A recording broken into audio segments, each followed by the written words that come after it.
Why do some people thrive under pressure while others crumble? Why can one person walk into chaos and suddenly become sharper, calmer, almost unnervingly focused, while someone else freezes before anything has even gone wrong? Maybe you felt this yourself. The deadline is collapsing. The stakes are real. Everyone around you is panicking, and somehow, something inside you switches on. Your heart is racing, but your mind gets clearer. That moment isn't random. It's trained. Stress can feel like an enemy. It tightens your chest before a pitch. It wakes you at 3 a.m. replaying mistakes. It makes your hands shake before a launch, an interview, a negotiation, a competition, or a decision that could change everything. For entrepreneurs, athletes, creators, leaders, and high performers, pressure is not occasional. Pressure is the environment. It is the weather system you live inside.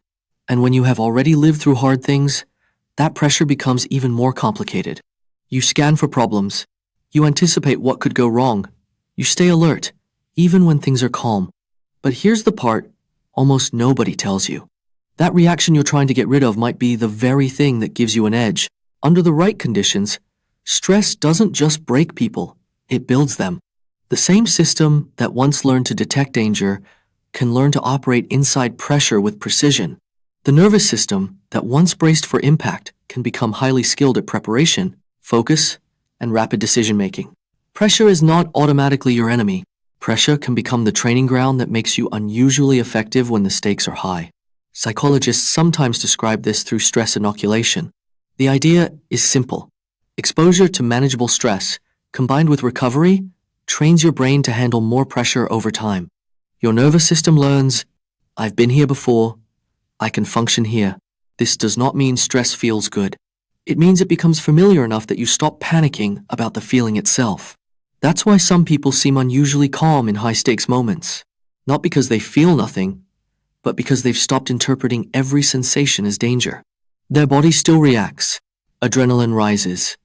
The pulse quickens. But instead of thinking, something is wrong, they think, I'm ready. That shift changes everything. Anxiety says, I need this feeling to go away before I act. Resilience says, I can act while feeling this. One waits for comfort. The other moves through discomfort. And that difference alone determines who freezes and who performs. Your brain rewires itself through experience. Every time you face pressure and act anyway, you reinforce a pathway. Stress does not equal shutdown. Over time, that becomes your default. Not calmness, but capability. Not silence, but control. The strongest people feel pressure deeply. They just do not obey it blindly. They hear the internal alarm without becoming the alarm. This is the cognitive reversal. Your past struggles may not have only damaged you. They may have trained you. They may have taught you to read risk, prepare for volatility, and function when circumstances are not ideal. What you called anxiety may contain the raw material of leadership.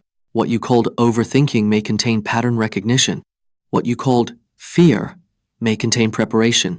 Pressure reveals what's actually there. When things are easy, almost anyone looks confident. But when the plan breaks, when the market turns, when the client says no, when the opponent comes back stronger, when the team looks to you for direction, pressure strips away pretense. Some people collapse because they need certainty. Others rise because they've learned to act without it. Entrepreneurship and high-performance fields make this brutally clear. You make decisions before you're ready. You act without full information. You face rejection before validation. A stress-resilient brain respects risk without worshiping it. It understands that fear is information, not instruction. Fear can tell you where to look, what to prepare, which assumptions to test, but fear should not always get the final vote. High performers do not eliminate stress. They build a relationship with it. They learn to ask better questions under pressure. Instead of, why is this happening to me? They ask, what is the next controllable action? Instead of, what if I fail? They ask, what would reduce the cost of failure? Instead of, how do I escape this feeling? They ask, what is this feeling trying to prepare me for? The questions you ask under pressure determine whether your mind spirals or performs. The brain under pressure wants simplicity. Chaos overwhelms it. A clear frame focuses it. One useful method is control, influence, and noise. Mentally sort the situation. What can you control directly? What can you influence? What is just noise? Most anxiety comes from trying to control the noise. Most performance comes from acting on what you can control. A founder cannot control the entire market, but they can control the next customer conversation. An athlete cannot control the crowd, but they can control effort, positioning, and breathing. A leader cannot control every emotion in the room, but they can control tone, priorities, and the first sentence they speak when everyone is waiting. Another framework is the next step. When pressure becomes overwhelming, the mind tries to solve the entire future at once. It imagines failure, judgment, consequences that may never happen. That is overwhelming. The next step brings you back to the smallest meaningful action. Send the email, make the call, take the shot, ask the question, breathe once, begin again. One small action creates momentum and steadies the mind. Routines reinforce resilience. Before a high-stakes moment, simplify complexity. Define your objective. Control your breathing. Decide your first move. Routines protect your brain from decision fatigue. They let you operate inside the storm with fewer moving parts to distract you. Even small habits, preparing your notes, practicing responses, or rehearsing scenarios, reduce cognitive load under pressure. Combined with intentional recovery, these routines help stress transform into durable skill. Each cycle of action and rest consolidates your learning, making your nervous system more efficient, your focus sharper, and your responses faster the next time the storm hits. Recovery cycles are equally critical. Many high performers focus only on action and forget the off switch. Stress adaptation is not staying in fight mode forever. You must push hard, then recover. You must enter the fire, then step back. Without cycles of intensity and recovery, pressure stops sharpening you and starts consuming you. Rest is not weakness, it is essential. The mind and body need downtime to process, integrate, and prepare for the next challenge. Recovery transforms repeated pressure into lasting capability. Leadership under stress is about presence, not perfection. It is not pretending everything is fine. It is becoming a stabilizing force when nothing is fine. People do not always need answers.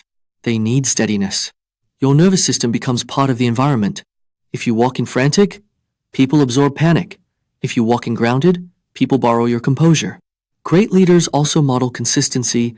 They maintain focus on the goal, even when everyone else is reacting emotionally. Pressure clarifies your values, your courage, and your standards when convenience or applause is absent. The key is to stop interpreting every stressful moment as a verdict on your worth. A hard season does not mean you are failing. A racing heart does not mean you are weak. A difficult decision does not mean you are unqualified. Sometimes discomfort is not a warning to stop, but a signal that the next version of you is being formed. So the next time pressure hits, try this. Name it. This is stress. Narrow it. What can I control right now? Act. One step. Over time, your brain learns that pressure can be survived. Discomfort can be useful. Uncertainty does not have to equal paralysis. You may never be someone who feels no stress, but that sensitivity does not have to control you. It can inform, sharpen, and guide you. You are not broken for feeling pressure. You are human. And if you learn how to work with it instead of against it, the same force that once made you freeze can become the force that makes you focused, capable, and resilient. Your past may have trained you to stay calm. Your anxiety may carry energy. Your fear may carry awareness. And your pressure may be preparing you for something greater. If this resonated with you, comment below with how you handle pressure. Share this with someone building something difficult right now. Like this video if it helped you. See stress differently. And subscribe for more insights on resilience, performance, and the hidden strengths that shape who we become.